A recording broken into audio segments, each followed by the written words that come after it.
Hello, thank you for watching Channel 24 and this edition of Voices of Jonesboro. I'm honored to have Congressman Rick Crawford in the studio with me today. Congressman Crawford, how are you doing? Good to be back. Absolutely. Well, this is the second time that that you've done this for us, so this will kind of be an update because some of the stuff that we talked about last time has transpired, I guess, or passed. So let's start, just get right into it. Okay.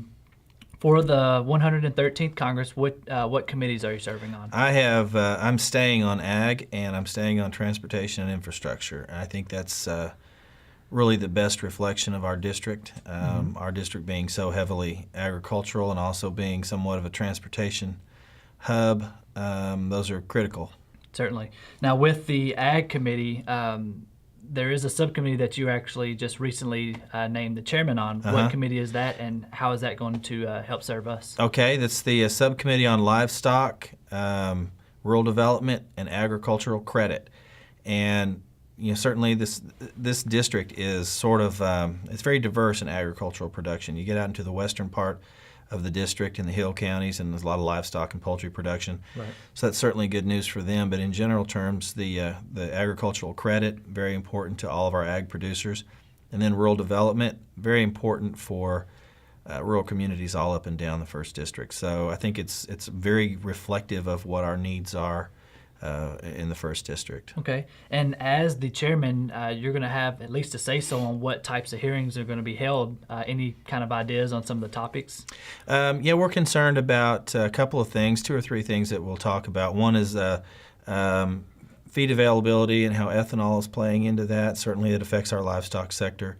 Excuse me. And so there's that. Then the other issue on the credit side is how Dodd-Frank is implementing agricultural credit, and we'll be taking that under close review and making sure that we're not seeing any harm done to our ag sector with respect to credit and how those regulations could potentially affect them.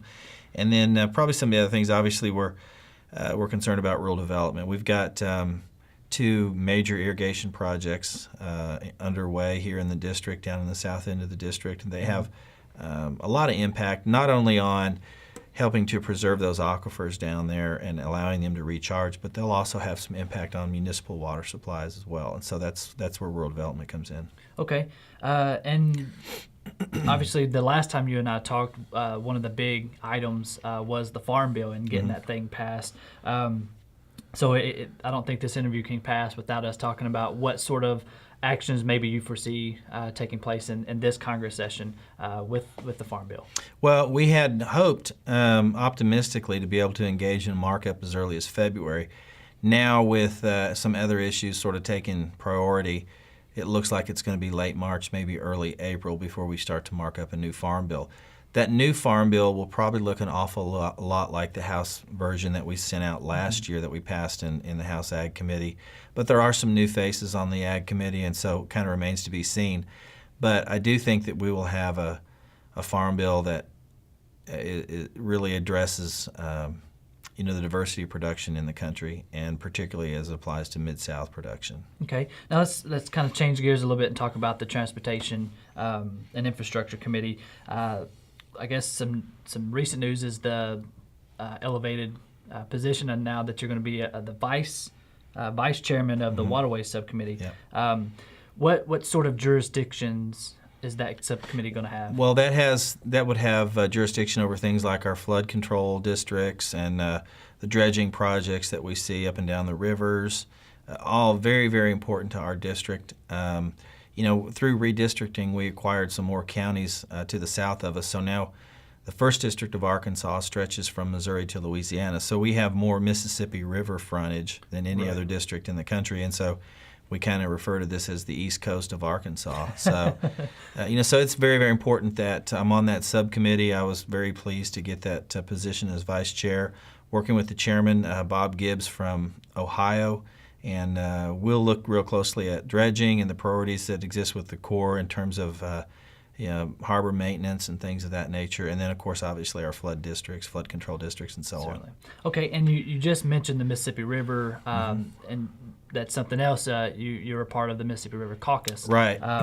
Actually be co-chairing that on the House side, and so that's important. Again, it all has to do with those issues and how we give voice to those issues and the different districts that exist all up and down the Mississippi River, particularly in the lower Mississippi River Valley. So very, very important for us. Yeah, and that's obviously a really big topic right now with a lot of the barges not being able to get down the river because of the low levels. So yeah, that's I like the East Coast of Arkansas. I really like that. Yeah. So and then I guess in recent news, we've had the announcement that the Postal Service is going to go down to a 5-day route schedule. How is that going to affect our region in your perspective? Well, what they did, just to clarify, it was really to suspend delivery of first-class postage. They'll still do parcel delivery on Saturdays. And, I don't necessarily agree with that. If after a full review of what could be done had been implemented, I think that may have come out, but I don't think that was necessarily the right first step to make. Could have some negative impacts, certainly in rural districts. Right. But we still got a lot of problems. Now they expect to realize about a $2 billion savings, but there's a $16 billion annual deficit. So while I'm happy that they can save $2 billion, I think there are other ways they can go about hitting that number that they need to get them into a state of solvency, without necessarily having to take that Good services. service. Yeah. Yeah. All right. Well, Congressman Crawford, thank you so much for setting in You for bet. this. I'd like to have you back again in a couple months to kind of Anytime, catch you up on bet. these things. So, Absolutely. again, thank you so much. Absolutely. Thank you guys for watching Channel 24.